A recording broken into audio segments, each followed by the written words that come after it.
Sonnet 1. William Wordsworth. Nuns fret not at their convent's narrow room. A sonnet published in 1807.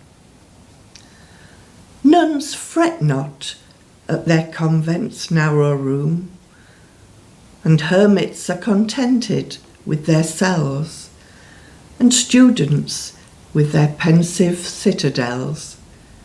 Maids at their wheel, the weaver at his loom, sit blithe and happy. Bees that soar for bloom high as the highest peak of Furness fells will murmur by the hour in foxglove bells. In truth, the prison unto which we doom ourselves no prison is, and hence for me, in sundry moods, 'twas pastime to be bound within the sonnet's scanty plot of ground. Pleased if some souls, for such their needs must be, who have felt the weight of too much liberty, should find brief solace there, as I have found. When the restrictions were introduced earlier this year, 2020, initially it seemed okay for most people, as suddenly the world became quiet. Little road traffic, few people on the city streets, less pollution. The birds seemed to sing louder than ever, and for the first time, many people appreciated the lessening of a polluted world, the time they had found to take up a hobby long thought about, but without having the time to fit it in. But as the weeks wore on, many people began to feel lonely, missing their social world, missing work, wanting to be doing something, and yet others weren't allowed to leave their homes. Times became difficult as some lost their jobs, while other key workers had more work than they could cope with.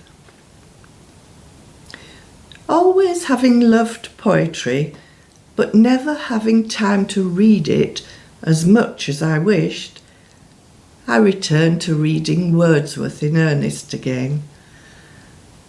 Coinciding with a time of glorious weather, I fell in love again, not only with the poetry, but the garden.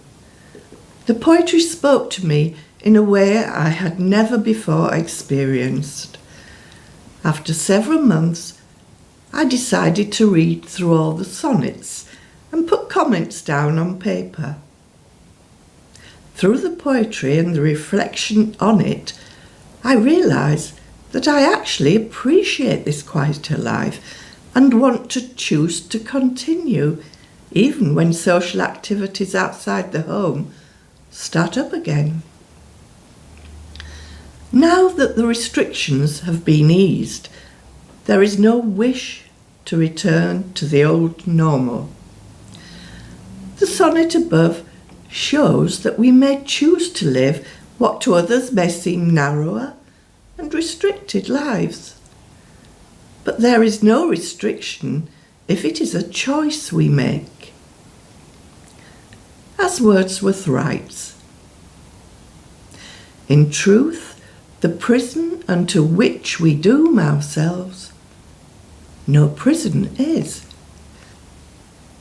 However, for others who have appreciated the first few weeks of restrictions, it may have been a time to take a breather from the busy world and even appreciate reading poetry. 'Twas pastime to be bound within the sonnet's scanty plot of ground.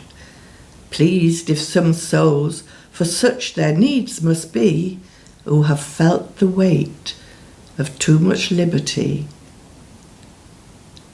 should find brief solace there, as I have found. But now the thought of the gentle easing of restrictions being taken away again in the face of a second wave of this dreadful pandemic will be a very bleak outlook, and many will now be even more stressed than at the first time of lockdown. Withdrawing from the busy social world of work is not healthy for most, but this isn't or shouldn't be a prescriptive world, and for some, their reflections during this strange time may show quite a different way forward. Sadly, choice may not be an option for many, and for those who are very stressed, depressed, grieving, hungry and lonely, we can only hope the new world that emerges will reflect on those good things we have learned during the past months. A sense of community, support and resources for those who need help.